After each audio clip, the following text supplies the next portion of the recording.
माझे नाव गणपत बाळासाहेब पवार। मी राहणार चिंचोली वशे तालुका पंढरपूर जिल्हा सोलापूर इथून उपचार घेण्यासाठी माधवबागमध्ये आलेलो आहे। गेल्या महिन्यात मी 20/6/2024 ला ॲडमिट होतो। इथं 20/6 ला मला अटॅक आलता आणि 20/6 ला अटॅक आल्यावर मग इथली माहिती आमच्या चुलत भावाकडून मिळली मला। चुलत भाव आधी 5-7 वर्षापूर्वी इथं येऊन गेलता आणि त्याला पण हार्टचाच प्रॉब्लेम होता। मग तो व्यवस्थित झाला। मग ते व्यवस्थित झाल्यामुळे मग त्याने मला सांगितलं अशा ठिकाणी माधवबागला जा खोपोलीला। मग इथं मी 20 तारखेला अटॅक आला मला।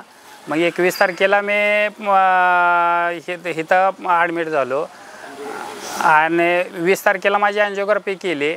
मग त्यात मला 40% ब्लॉकेज डॉक्टरने सांगितलं।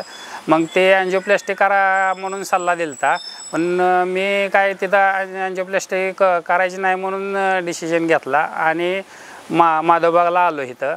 मग 20/6 ला आल्यानंतर 21/6 ला इथं आलो। 21/6 ला आल्यावर मग डॉक्टरने इथं चेकअप हे केले आणि 1 महिना रेस्टचा सल्ला दिला मला आणि 1 महिन्यानंतर परत 23/7 ला 4 दिवस ॲडमिट व्हा मग इथं या म्हणून सांगितलं। मग इथं आल्यावर आता पंचकर्म केले व्यवस्थित, सगळं व्यवस्थित आहे। आता मला चालताना पहिलं जिना चढताना असं 1 किलोमीटर असं चाललं की धाप लागायची। मग आता काय प्रॉब्लेम नाही, आता सगळं व्यवस्थित आहे। पहिलं वजन माझं 66 किलो होतं, आता 61 किलो आहे।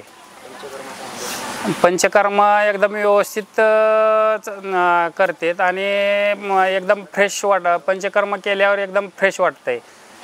पंचकर्म, बस्ती, हृदयधारा हे सगळं व्यवस्थित केल्यामुळं आता मला व्यवस्थित बेनिफिट आहे।